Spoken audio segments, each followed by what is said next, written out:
January 5, 1943, the Kula Gulf, Solomon Islands.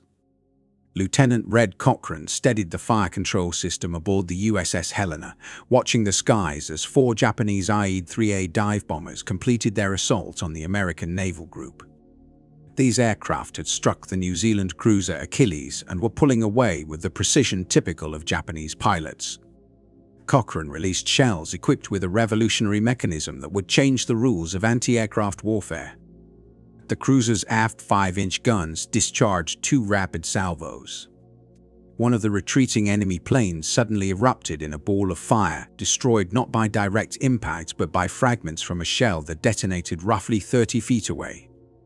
The pilot never realized what ended his life, nor did his commanding officers, and the Japanese High Command would remain baffled by the phenomenon for the rest of the war. This marked the combat debut of the proximity fuse, officially designated as the variable time (VT) fuse, a technology later considered as transformative as radar or the atomic bomb in terms of military strategy. Over the next 2.5 years, proximity fuses would profoundly disrupt Japanese air operations, weaken their ability to mount effective attacks, and save countless American sailors and airmen.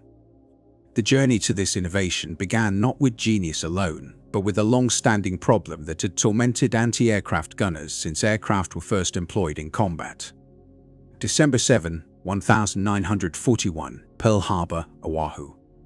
As waves of Japanese planes streaked through the tropical sky, American anti-aircraft crews returned fire using every weapon at their disposal. 5-inch naval guns roared from ships already damaged, sending shells skyward toward torpedo bombers and dive bombers alike. Each projectile had to be armed manually, with a sailor carefully setting the fuse by hand under the intense pressure of a dive-bombing attack. The results were often catastrophic and indiscriminate. Most shells detonated in mid-air at the wrong time, either too soon or too late to hit their intended target. Some failed to explode entirely, while others returned to the ground still live, posing a deadly risk to civilians. In Honolulu, 9 miles from the harbor, 55-pound shells crashed through buildings, igniting fires and claiming innocent lives. The Hayasaki family, for instance, was wiped out when a 5-inch shell penetrated their restaurant during breakfast. Father Jitsuo, his sons Jackie and Robert, daughter Shirley, and nephew George were all killed instantly, along with 7 young men dining at the Cherry Blossom. Elsewhere, 3-month-old Janet Yumiko Ott became the youngest fatality when a stray shell struck her home, killing her, her mother, and her aunt. By the time the smoke lifted over Pearl Harbor, 68 civilians had died, including 32 in Honolulu, not from Japanese bombs, but from American anti-aircraft shells that had failed to detonate as intended. This grim outcome highlighted in stark terms the shortcomings of contemporary anti-aircraft technology. The calculations involved in shooting down fast-moving aircraft left almost no margin for error. Effective anti-aircraft fire demanded 3 critical elements to align perfectly: timing, trajectory, and detonation, all executed under the chaos of battle. Any deviation from this precise sequence meant shells were either wasted, ineffective, or tragically lethal to the very population the guns were meant to protect. Before the age of electronic guidance, defending ships against aircraft was an exercise in extreme prediction under brutal conditions. Naval gunners had to determine the precise distance to enemy planes traveling at roughly 300 miles per hour, often obscured by smoke, clouds, glare from tropical sunlight, or the chaos of battle itself. At the same time, separate instruments attempted to calculate altitude, no simple task when aircraft could suddenly climb, dive, or change direction without warning. Even if range and height were estimated correctly, the challenge was far from over. Mechanical fire control computers then had to predict where the aircraft would be up to half a minute into the future, the amount of time required for an anti-aircraft shell to reach its maximum height. Based on these calculations, a sailor manually adjusted a clockwork fuse mounted in the shell's nose. Once fired, the fuse began counting down. Only if every assumption proved correct — speed, course, altitude, fuse timing, and mechanical reliability — would the shell detonate close enough to damage the aircraft. Under ideal test conditions, statistics were grim: roughly 1 aircraft destroyed for every 2,500 shells fired. In real combat, with multiple fast-moving targets weaving through defensive fire, success rates collapsed even further. This problem had existed since World War I, but aviation's rapid evolution turned a difficult challenge into a near-impossible one.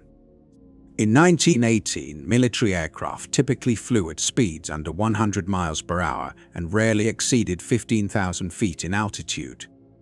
By the start of World War II, modern fighters were traveling well beyond 400 miles per hour and operating above 30,000 feet.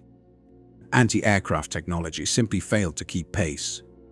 The consequences became painfully clear during the German air attacks over Dunkirk. British naval forces found themselves overwhelmed. Ships could not carry unlimited numbers of guns, nor could they store endless ammunition. Improvements in fire control systems helped marginally, but they could not overcome the fundamental weakness of time-based fuses. They demanded flawless prediction of an aircraft's future position, a requirement that reality rarely allowed.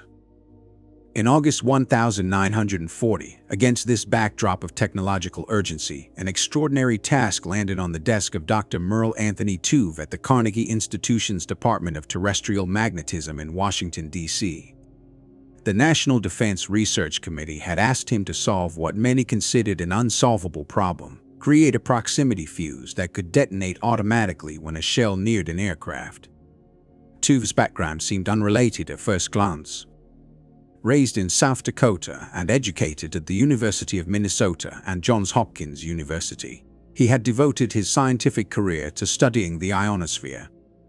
Using radio waves, he explored how signals reflected off atmospheric layers high above Earth. In the mid-1920s, working with physicist Gregory Bright, Tuve helped pioneer methods to map these invisible regions, research that quietly laid the groundwork for radar technology. So when Tuve was asked to rethink artillery fusing, he immediately recognized that radio physics might hold the key. British scientists had already investigated the idea and shared their findings with the United States during the TISAD mission. Their conclusion was discouraging. While proximity fuses might function in bombs or rockets, artillery shells were another matter entirely. When fired from a naval gun, a 5-inch shell endured accelerations exceeding 20,000 times the force of gravity. No known electronic system, especially the fragile vacuum tubes of the era, could survive such violence. Tuve disagreed. He proposed something radical: a self-contained radio system small enough to fit inside the nose of an artillery shell, roughly the size of a pint milk bottle. The device would continuously emit radio waves as the shell traveled through the air. When those waves reflected off a nearby aircraft, their frequency would shift slightly due to the Doppler effect. Once that shift reached a specific threshold, an electronic circuit would trigger a detonator, exploding the shell automatically at the moment of closest approach. The idea was elegant in theory and nearly absurd in practice, given the state of electronics in 1940. Nevertheless, the National Defense Research Committee authorized the effort. On August 24, 1940, the project designated Section T formally began, with Tuve leading a small team of scientists working inside the Carnegie Institution's laboratories. Their first task was simply defining what such a fuse would require. It needed a compact radio transmitter operating at the correct frequency, a receiver sensitive enough to detect reflections from an aircraft hundreds of feet away, and an amplifier to strengthen the faint return signal. A comparison circuit had to identify Doppler shifts accurately, while a power source needed to deliver reliable voltage and current. The system also required a detonator, along with multiple safety mechanisms to prevent accidental explosions. All of this had to be squeezed into a cylindrical space no more than 8 inches long and 2 inches across. Every component posed a seemingly insurmountable challenge. Vacuum tubes, the only available electronic amplifiers at the time, were made of glass, housing delicate filaments and electrodes. Typical radio tubes stood several inches tall and weighed ounces, not grams. Even the most rugged tubes designed for military vehicles could withstand only about 10 times the force of gravity. The proximity fuse would demand components capable of surviving forces 2,000 times greater. At the outset, the challenge appeared less like engineering and more like defiance of physical limits. Yet within those constraints, a quiet revolution in warfare was about to begin. At an acceleration of 20,000 times the force of gravity, even a small 1-ounce vacuum tube would momentarily exert a load equivalent to 250 pounds as it was propelled along the barrel of a gun. Such extreme forces were capable of fragmenting solid steel. By October 1940, laboratories across the United States received urgent directives from the National Defense Research Committee. Both the Western Electric Company and the Radio Corporation of America were tasked with creating miniature vacuum tubes able to endure these extraordinary accelerations. Sylvania responded by formulating specialized glass compositions, while Raytheon explored tube geometries with flat electrodes designed to disperse stress more evenly. Early testing revealed that standard construction methods produced tubes that shattered instantly under high G loads. Overcoming this required a complete rethinking of design and production techniques. Glass was chemically reinforced to boost strength without compromising the vacuum seal, and internal elements were cushioned with shock-absorbing materials. Electrode assemblies were re-engineered using spot welding to establish mechanical connections resilient enough to survive extreme stress. By the spring of 1941, after thousands of experimental iterations, compact tubes under 1 inch tall were successfully manufactured to withstand accelerations of 20,000 grams. Power supply design presented challenges of equal magnitude. At the National Bureau of Standards, engineers Harry Diamond and Wilbur Hinman developed a clever solution: a glass tube partially filled with electrolyte and sealed at both ends with metal plates. At rest, the liquid remained centered, isolated from the electrodes. Upon firing, centrifugal forces pushed the electrolyte outward to contact metal inserts in the tube, initiating a chemical reaction that produced electricity. This design ensured the battery only became active when the shell spun, effectively preventing accidental detonation. On May 6, 1941, at the Dahlgren Naval Proving Ground in Virginia, 6 prototype fuses built by the National Bureau of Standards team were tested inside air-dropped bombs over water.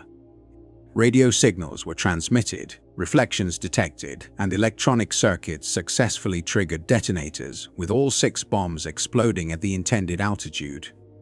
While this validated the concept, the fuses experienced only a few hundred Gs, far below the 20,000 grams stresses imposed by artillery.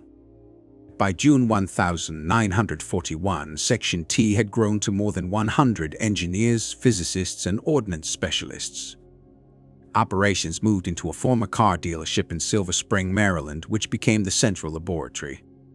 Security was stringent enough to stir local curiosity, with neighbors speculating about clandestine projects behind darkened windows. Officially, the work was described as research into optical instruments, but in reality, the team was racing to develop a device that Allied commanders believed could decisively influence the war. Design challenges were relentless.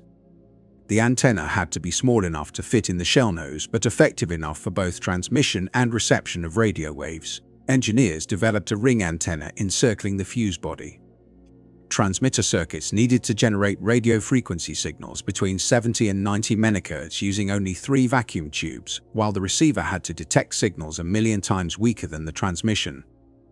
Amplifier stages employing 4 vacuum tubes provided the necessary gain, and a Doppler detection circuit compared transmitted and received frequencies, closing an electrical switch when the difference indicated proximity to a target. The attack on Pearl Harbor in December 1941 transformed the Proximity Fuse initiative from a high-priority research project to a mission of critical urgency. Skepticism about electronics surviving the shock of artillery launches vanished after the failure of conventional time fuses during the attack. Consequently, production contracts expanded exponentially, totaling hundreds of millions of dollars. On March 10, 1942, the Johns Hopkins Applied Physics Laboratory was established to consolidate development efforts. 5 companies were contracted to mass-produce the fuses according to designs from APL, Crossley Corporation in Cincinnati, RCA, Eastman Kodak, General Electric, and McQueen Norris. Entire factories were dedicated to this program, and eventually, over 100 plants contributed components to fuses containing roughly 130 miniature parts each. production goals were set at 40,000 units per day by late 1943, rising to 70,000 per day by the end of the war. Absolute secrecy governed every step. Assembly workers never saw the final device, and different firms manufactured separate subassemblies. The official designation variable time fuse was deliberately misleading, and the military used the code word physicist to conceal the project's true nature. Even after these fuses were first used in combat, any captured units that failed to explode were widely believed to be an advanced form of time fuse. Neither Japanese nor German intelligence was able to uncover the actual mechanics behind the design. On August 12, 1942, off the coast of Chesapeake Bay, Virginia, the USS Cleveland undertook the first formal trials of production model proximity fuses against unmanned target aircraft. 3 radio-controlled drones were launched to mimic attacking planes. The cruiser's 5-inch guns needed fewer than 10 rounds to destroy all 3 drones on the initial day of testing. The remaining tests, scheduled over 2 days, were immediately cancelled, and naval leadership authorized full-scale production and deployment. For comparison, in the preceding 2 years, shells equipped with traditional time fuses required an average of 2,500 rounds to bring down a single aircraft. Proximity fuses, by contrast, destroyed aerial targets with dramatically fewer shells, representing a 25-fold increase in efficiency. Production was rapidly expanded through the fall of 1942. By October, the first batches of combat-ready fuses were distributed to ships in the fleet. The cruiser Helena received 500 rounds of 5-inch proximity fused ammunition, carefully allocated to reduce the risk of accidental exposure if the ship were damaged. Instructions emphasized that the fuses should only be used over open water to ensure duds sank beyond enemy recovery. Gun crews received training in handling the rounds but were not informed of the fuse's operational principles. Initial reactions ranged from cautious interest to outright skepticism.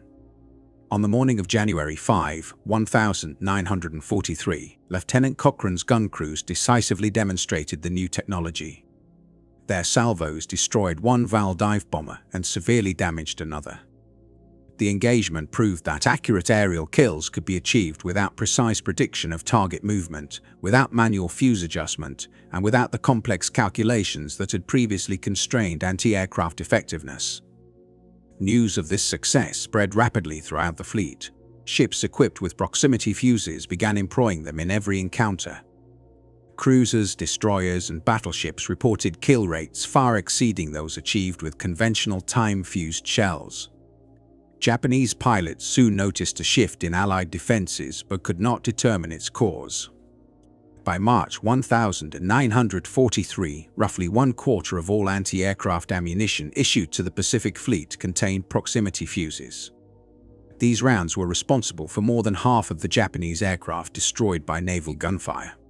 In tests under identical conditions, proximity-fused shells were 3 times more effective than traditional time-fused rounds against fast-moving night targets. Under certain conditions, the advantage increased 7-fold. Ships that had previously relied on sheer volume of fire to defend against aerial attacks now achieved kills with far fewer rounds. The introduction of proximity fuses forced the Japanese to alter their tactics as observed by Allied intelligence, though the reasons behind the changes were not fully understood. Enemy aircraft began attacking from higher altitudes, reducing bombing accuracy but staying out of the fuse's effective range.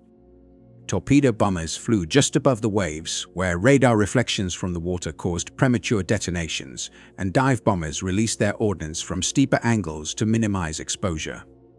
While these adaptations somewhat reduced Allied defensive success, they could not restore the previous tactical advantage. American ships continued to shoot down attacking aircraft at rates that rendered conventional assaults increasingly unsustainable.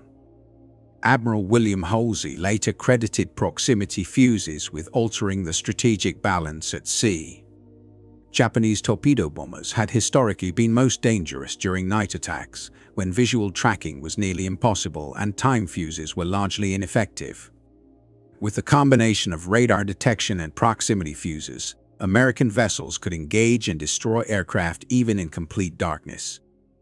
By the end of 1943, although proximity-fused shells accounted for only 25% of all ammunition expended, they were responsible for over half of the Japanese aircraft destroyed by naval gunfire. By October 1944, in the Philippines, Japanese forces confronted with inevitable defeat adopted a desperate strategy designed to severely test American defenses. Special attack units, officially named Shinpu Tokubetsu Kekitai but universally recognized as kamikaze, began deliberately crashing their aircraft into Allied ships. The first coordinated kamikaze assaults occurred during the Battle of Leyte Gulf. These suicide missions arose from Japan's recognition that conventional attacks had become largely ineffective against modern Allied anti-aircraft defenses. Over a span of 2 years, veteran pilots had been systematically eliminated through continuous combat losses. Their replacements received only cursory training, insufficient for the complex precision tasks demanded by bombing and torpedo missions. In contrast, kamikaze assaults required minimal skill. Pilots needed only to maintain control of their aircraft long enough to strike a target. The introduction of proximity fuses became crucial in defending against these suicidal attacks, though their deployment was complicated by the unique nature of the threat. Conventional bombing or torpedo runs involved aircraft approaching a target, releasing ordnance, and attempting to withdraw safely. Proximity fuses were highly effective in this context, detonating shells at a distance that could neutralize attacking planes before they struck their objectives. Kamikaze missions, however, eliminated the withdrawal phase entirely. Even aircraft that had sustained critical damage could continue their flight toward a target, often surviving long enough to impact ships despite receiving hits that would have forced conventional attackers to abort. The strategic response required a shift from simply damaging enemy aircraft to ensuring their complete destruction. Naval vessels increased their rate of fire, formed tighter patterns of proximity-fused shells, and engaged hostile planes at greater distances.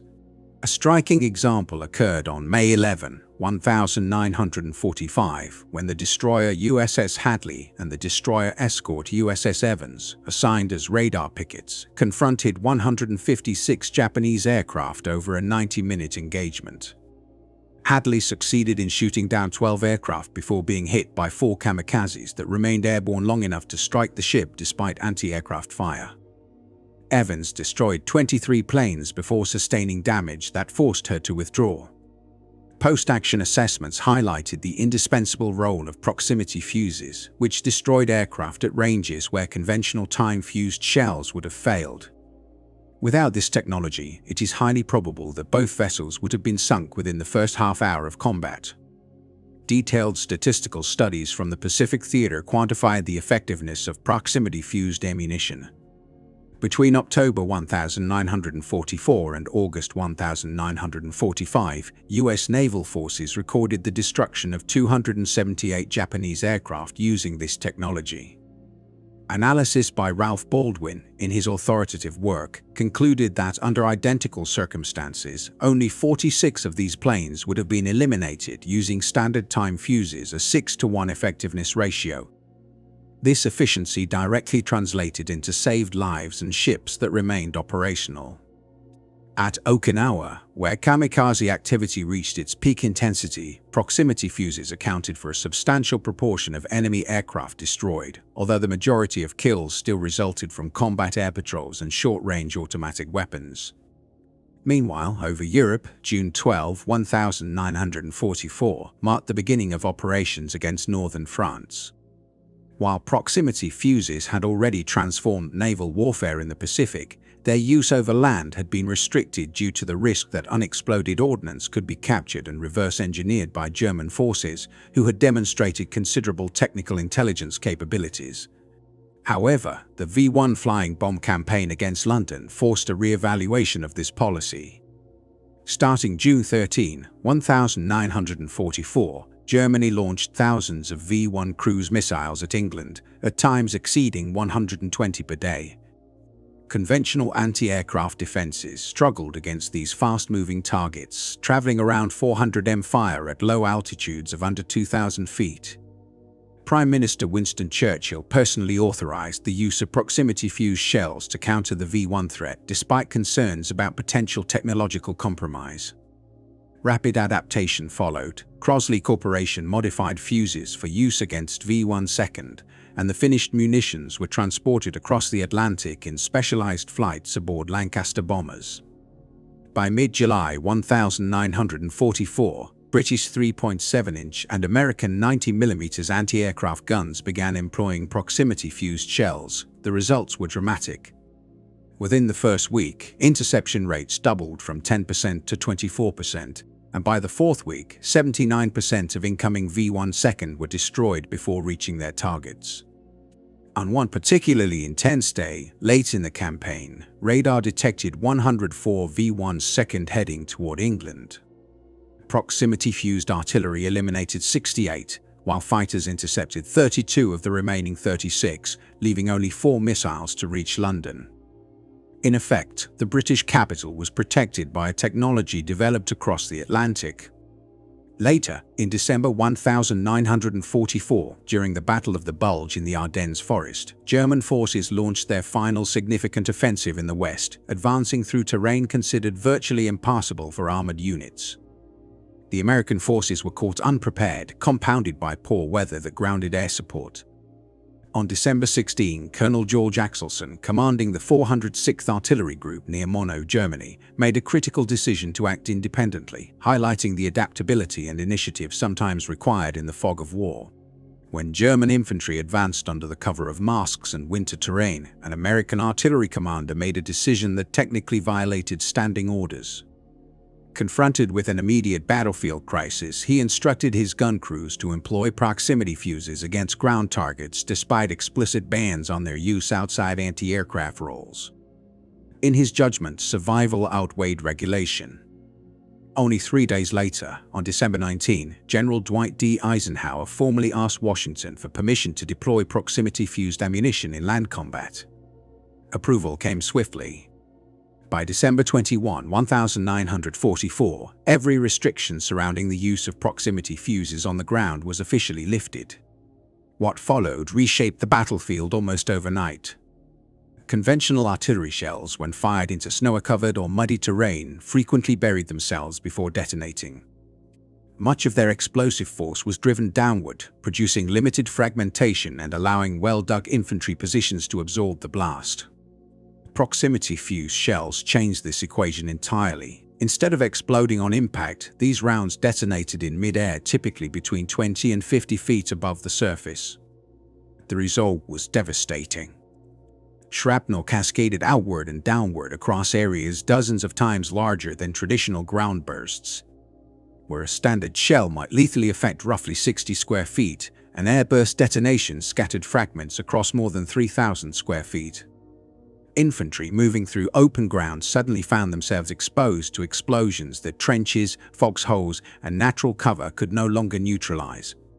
German units advancing under these conditions suffered catastrophic losses. General George S. Patton's Third Army was among the first to receive priority shipments of the new ammunition, and Patton carefully documented its effects. On the night of December 25, 1944, his artillery units detected a German battalion attempting to cross the Sauer River near Edelbruck. Using proximity-fused shells, a single American battalion delivered concentrated fire on the exposed troops. When the area was later inspected, 702 German soldiers were confirmed killed. Patton was astonished. In a letter to the War Department, he described the weapon simply as the new shell with the funny fuse, calling its destructive power unprecedented. He went on to remark that once every army acquired such technology, warfare itself would have to be reimagined, and expressed relief that American scientists had reached this breakthrough first. Between December 1944 and March 1945, from the Battle of the Bulge through the Allied advance toward the Rhine, proximity fuses played a decisive role. In the air war alone, anti-aircraft shells equipped with these fuses accounted for more than 1,000 German aircraft. On the ground, artillery units learned to precisely calibrate airburst detonations to maximize lethality against infantry formations. New radar-based fire control systems further expanded artillery capabilities. Gun crews could now engage enemy troops hidden on the reverse slopes of hills or concealed beneath dense forest canopies, locations previously resistant to effective indirect fire. Terrain that once provided safety became a liability. During the chaos of the Battle of the Bulge, German forces overran an American ammunition depot and captured roughly 20,000 proximity fuses. These were sent to ordnance specialists for analysis. After careful examination, German engineers concluded that the devices could not possibly function as described. The idea that miniature electronic systems could survive the violent acceleration of artillery launch exceeded what they believed modern technology could achieve. Assuming the fuses must be some form of complex timing mechanism rather than true proximity sensors, the Germans stored them away. As Allied forces advanced, the stockpiles were abandoned. Ironically, the secret of the proximity fuse remained protected not by encryption or counterintelligence, but by disbelief. By March 1945, the technology had expanded beyond artillery. On the island of Iwo Jima in the Bone-in Chain, American forces prepared to assault heavily fortified Japanese positions protected by dense anti-aircraft fire and coastal batteries. Engineers adapted VT proximity fuses for use in aerial bombs. Dropped from aircraft, these modified weapons detonated just above the surface, producing lethal airbursts over enemy defenses. Once again, the battlefield changed. Positions that once resisted bombardment were shattered from above, marking yet another chapter in the quiet technological revolution that had begun with a single unauthorized decision in the winter of 1944. During World War II, B-24 Liberator bombers deployed bombs equipped with proximity fuses against Japanese anti-aircraft defenses in preparation for marine landings. These fuses, designed to detonate in mid-air near their targets, proved far more effective than conventional bombs. The resulting airbursts exposed enemy gunners to open fire and destroyed equipment that would have otherwise survived ground-level near misses. By August 1945, the United States had produced over 22 million proximity fuses, with total costs exceeding $1 billion in 1940s dollars. Each fuse contained roughly 130 tiny electronic parts, requiring a remarkably complex industrial network. Production involved 87 companies operating across 110 factories. Major contractors like Crossley Corporation, RCA, Eastman Kodak, General Electric, and McQueen Norris oversaw assembly, while more than 2,000 suppliers contributed individual components. At the height of output, American electronics factories were producing around 70,000 fuses each day. Economies of scale and improved manufacturing processes dramatically reduced costs, dropping the price per unit from $732 in 1942 to $18 by 1945. Post-war assessments highlighted the strategic importance of the proximity fuse.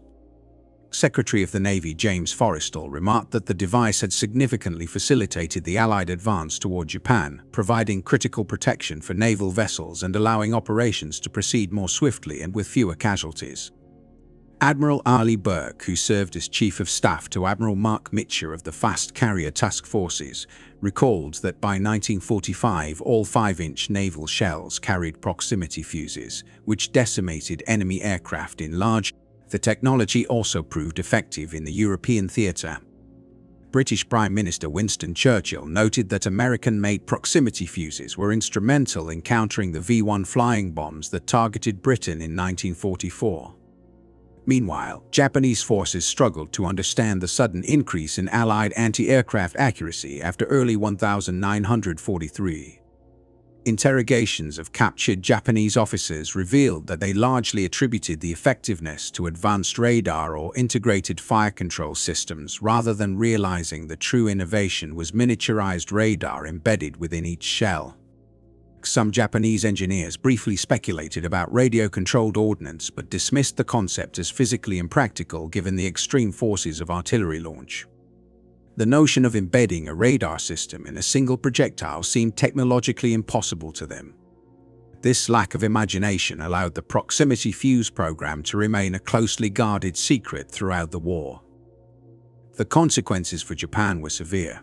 Japanese naval aviation suffered over 12,000 aircraft losses during combat, with hundreds of these directly caused by anti-aircraft fire using proximity fuses. Each lost aircraft represented not only equipment but also experienced personnel who were irreplaceable. By 1943 and 1944, the depletion of trained pilots forced Japan to rely on hastily trained recruits, who were often destroyed in repeated attacks. By the final year of the war, Japan increasingly resorted to kamikaze tactics as conventional assaults proved futile against American ships protected by proximity-fused ordnance. The influence of proximity fuse technology extended well beyond the war itself. The program's innovations in miniaturized electronics and ruggedized components capable of surviving extreme acceleration laid the groundwork for modern military technology. Missile guidance systems, space exploration instruments, and advanced artillery systems all benefited from the techniques pioneered in the 1942. The principle of distributed intelligence, where individual munitions carry sophisticated sensors and processing capabilities, directly traces back to the proximity fuse. Today's smart munitions, capable of target detection, discrimination, and optimized detonation, represent the evolution of ideas developed in this program. Dr. Merle Tuvey, who returned to the Carnegie Institution after the war, seldom spoke publicly about his role in developing the proximity fuse. When details eventually became public, he consistently emphasized the contributions of hundreds of engineers and thousands of factory workers who translated theoretical concepts into millions of operationally reliable devices. Despite his personal modesty, Tuvey's leadership was critical to a project that War Department officials ranked second in strategic significance only to the atomic bomb. The invention of the proximity fuse was not inevitable. Without the insight that radio-based sensing could be miniaturized to fit inside artillery shells, and without the relentless persistence through repeated setbacks, this technology might have remained a theoretical concept rather than a tool of war. Early failures were numerous, and the path to operational success seemed at times almost impossible. Yet, through systematic problem-solving and rigorous experimentation, the fuse became a practical reality on the battlefield. The scale of production was as remarkable as the technological breakthrough itself. During the war, 22 million proximity fuses were manufactured, each composed of roughly 130 precision-engineered components. Coordinating this effort required a level of industrial organization unprecedented at the time. Over 100 factories needed to produce parts within tolerances measured in thousandths of an inch, and the supply chains had to deliver vacuum tubes, batteries, and other electronic components from hundreds of specialized suppliers. At a peak rate of 70,000 fuses per day, the entire production effort consumed nearly 9 billion electronic components over the course of the conflict. The proximity fuse stands alongside radar and penicillin as one of the few wartime innovations that directly influenced the outcome of World War II. Unlike radar, whose development was pursued concurrently by multiple nations, the proximity fuse was the result of a deliberate application of existing scientific knowledge to a single, defined military problem. Dr. Merle Tuvey and his colleagues in Section T identified the technical challenges, determined the solutions, and executed a program that delivered a functional system in under 3 years. Their methodical, goal-focused approach became a blueprint for later military research, including the Manhattan Project, which employed similar organizational strategies in developing atomic weapons. Post-war missile and defense programs adopted the same model, integrating university laboratories, industrial contractors, and military oversight to accelerate innovation. The influence of these 20,000-gram fuses extended far beyond their immediate combat effectiveness. They demonstrated how scientific talent could be organized toward a strategic purpose, how precision electronics could be manufactured at massive scale, and how seemingly insurmountable technical obstacles could be overcome with sufficient resources and sustained effort. By 1945, vacuum tubes that had once seemed impossible to shrink were being mass-produced routinely, and advanced manufacturing processes that had required highly specialized technicians were beginning to be automated. Yet, in 1943, 1944, and 1945, the fuse represented the cutting edge of technological achievement. Japanese aircraft fell from the skies. German infantry faced precise airburst artillery, and Von flying bombs disintegrated over the English Channel, all demonstrating the immediate tactical impact of this innovation. Lieutenant Red Cochrane, observing the destruction of a Japanese Val bomber on January 5, 1943, understood that the nature of aerial combat had changed fundamentally. His gun crew had downed an enemy plane without perfect aim, complex calculations, or manual fuse settings. The shell itself sensed the target and detonated at the optimal moment, accomplishing with automated intelligence what human gunners could only approximate. This marked the advent of a new era in warfare, where individual munitions could carry embedded intelligence and act autonomously in real-time combat conditions. The history of the proximity fuse illustrates that some of the most significant military advances are achieved not through sheer force, propaganda, or destructive capability, but through the disciplined application of scientific principles to practical problems. Soldiers and pilots facing these fuses rarely understood what had struck them. They could only report that American defenses were extraordinarily accurate, that artillery seemed to seek targets with unprecedented precision, and that aerial and ground assaults became far more difficult to execute. Although the fuse did not single-handedly determine the outcome of the war, no single weapon ever did. It saved thousands of Allied lives and hastened the defeat of Axis powers by rendering enemy air operations increasingly unsustainable. Each of these 20,000-gram fuses represented the peak of 1,940 seconds technological capability, transforming American artillery into a weapons system that adversaries neither expected nor could effectively counter. Ultimately, the story of the proximity fuse exemplifies what can be achieved when scientific inquiry, industrial capacity, and strategic necessity converge.